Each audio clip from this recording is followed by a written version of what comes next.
I figure it only fair to have left that introduction speechless, as I was the first time I ever set my eyes on Montreal's Olympic Stadium. By far one of the most iconic, impressive, historic, and best, despite all its problems, stadiums ever built in human history.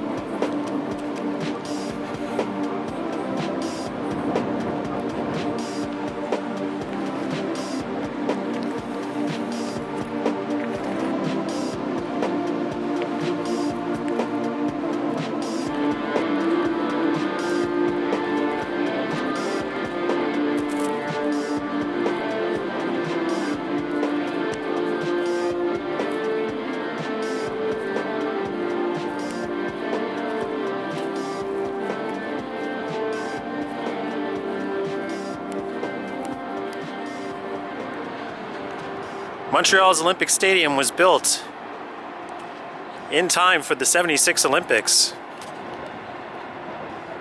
However, the stadium actually wasn't complete, and it took another 10 years for the stadium to become fully complete.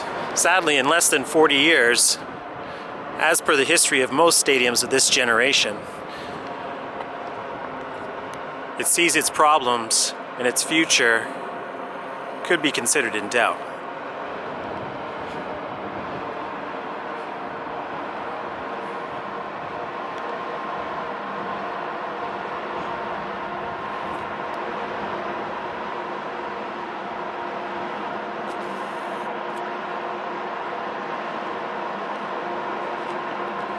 The stadium was home to the former baseball team, the Montreal Expos, as well for a time the CFL team, the Montreal Alouettes.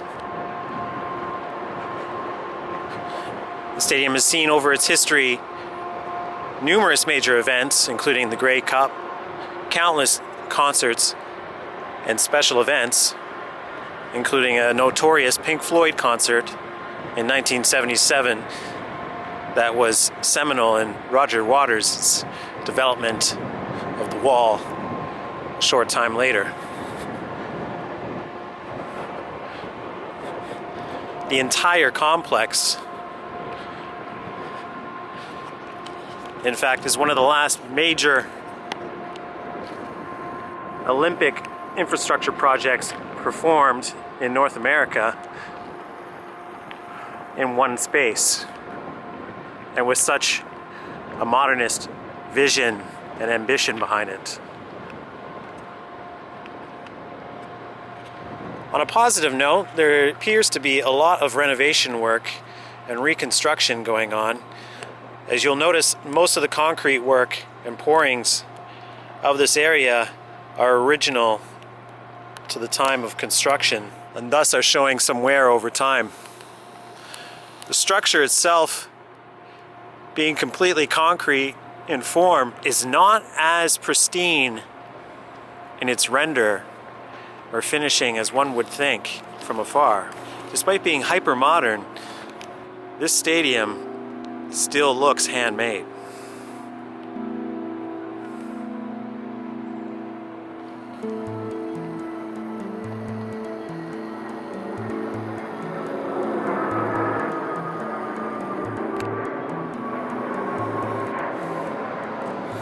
Being the complex that it is a massive infrastructure project of which the immensity, unfortunately, this tour will not give you an idea of.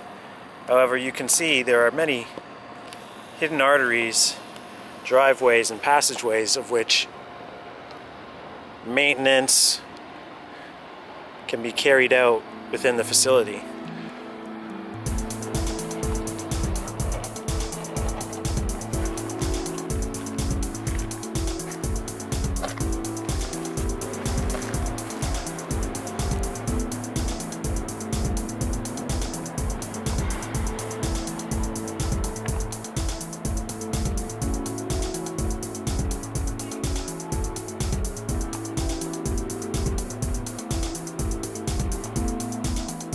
formerly known as the velodrome, was the former track facility for bicycle events.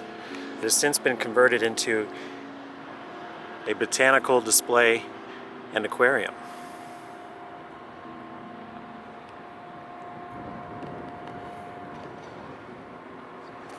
The roof originally was designed to be retractable.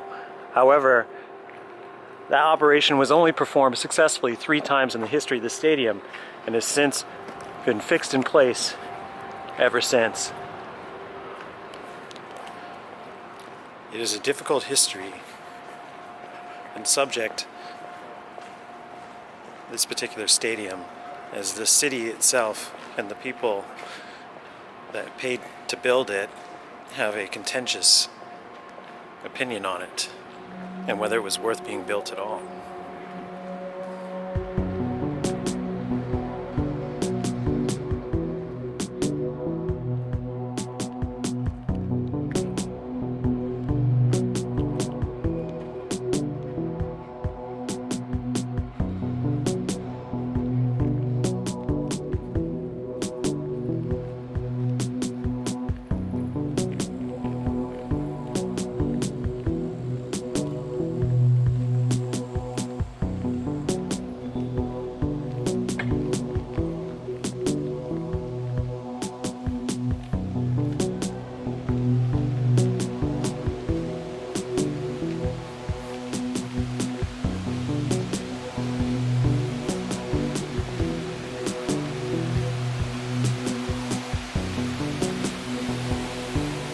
Unfortunately, that is closed.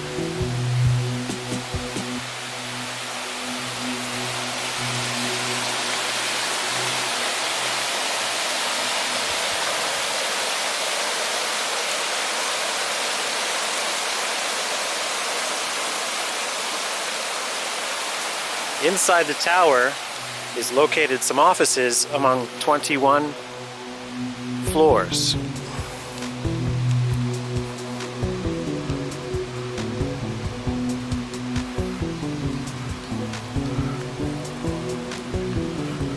I believe it was originally the broadcast center for the Olympics itself, which is an amazing amalgamation of design, or integration of design, to have that built directly into the stadium itself.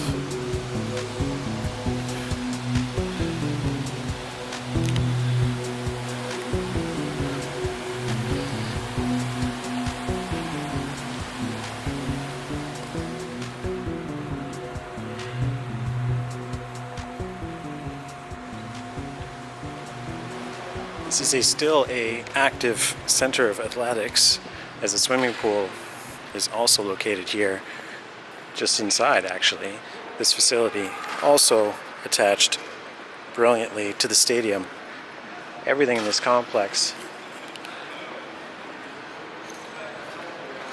was thought out directly.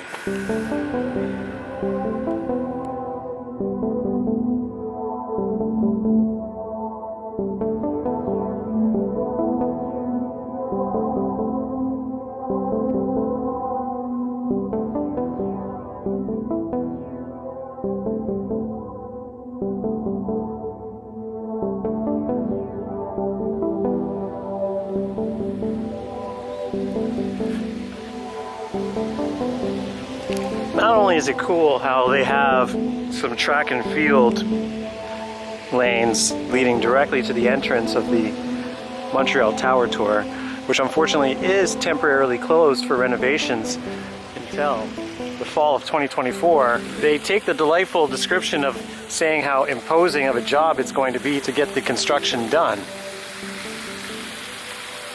as every element of the tower is being reconstructed. The brilliant running lights, however, along the funicular that runs up the spine of the tower, another fantastic feature of this design. There's too much to celebrate about what is a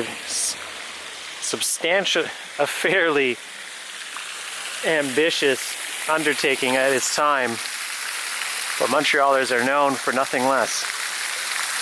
And I'm sure the tower's renovation will be just as stunning and worthy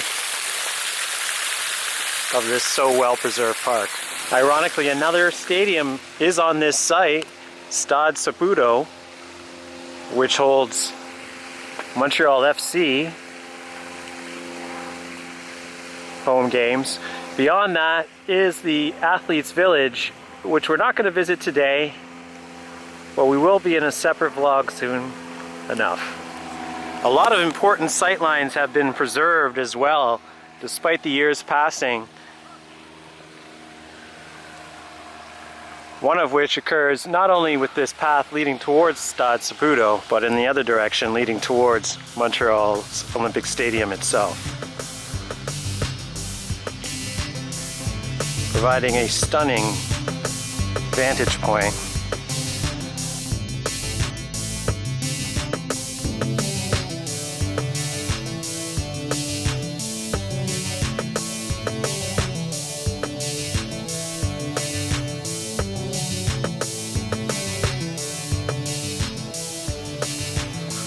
There are a couple of things I'd like to show as we make our way back to P9, the subway station or metro station that we originally started this tour. But it will be quick. It is almost 10 o'clock and I need to catch some dinner. Saint-Hubert waits. Possibly Schwartz's. That'll be another vlog.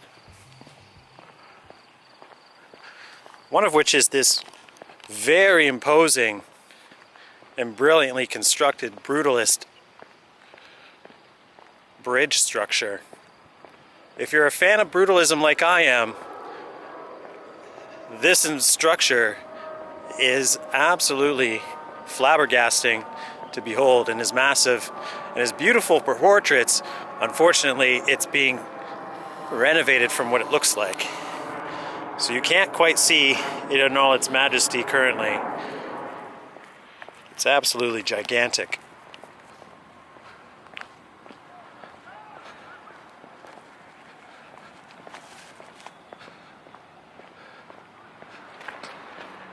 Stadium is still actively in use, and it has to be because there are certain events that draw too large of a crowd for them to be held anywhere but here. CFL playoff games that are of significant size would still be held here, but mainly monster truck rallies keeps Olympic Stadium alive. To finish us off on this side, not only do you get a closer vantage point of the cabling for the roof structure, but you also get your best view of inside the stadium itself. Given the intricacy of the design of the outside, I have to believe that the same would go for the inside.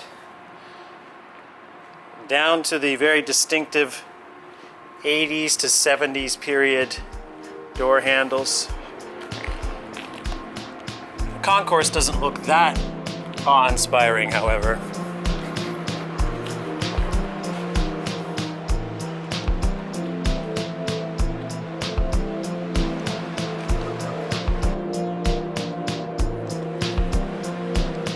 Just a marvel of concrete. I'm sure Montrealers are laughing because they've seen and been inside this many times. But for someone that's not familiar with the stadium, it's fascinating. It took a lot of ambition to build this stadium, but they did get it done at least, despite its astronomical cost.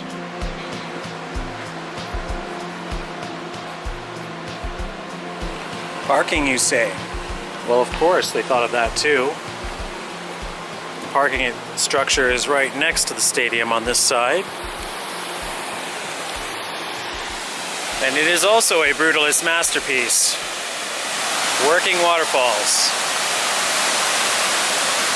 from the 1970s. We're now making our way back from where we came, back to the station. We leave the stadium behind as we go down this path. Well illuminated.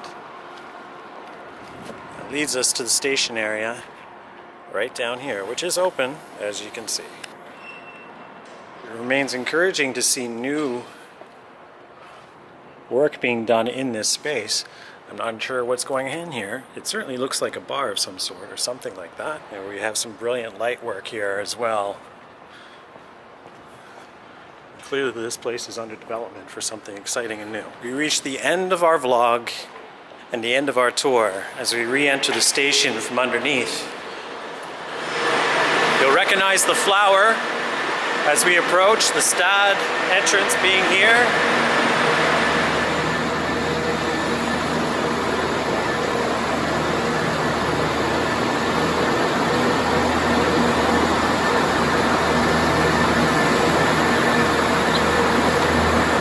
Got the coolest job going, I'd say. Some original seating, it looks like. Unfortunately, it's seen better days and clearly needs to be replaced, and probably will be in the near future. It will be easily replaceable, however. For those fans of a certain channel, like the brilliant mosaic floor. Lovely Brutalist poured concrete walls with, you like this kind of form-fitting and designed concrete, or concrete with structures and forms, well, Montreal's your jam. And now we've reached the beginning point of our video, and thus the end. I thank you for joining me on this really stunning tour. I remember coming here years ago and being impressed by this infrastructure, and I remain so. You know you're getting into the metro, however, as the bricks start to take over from the poured concrete. As you can see, it just changes shape as we go. There was just so much thought into the design of this place that really is not available in most, if any, other Canadian city, or many cities around the world for that matter, at least from a modern sense.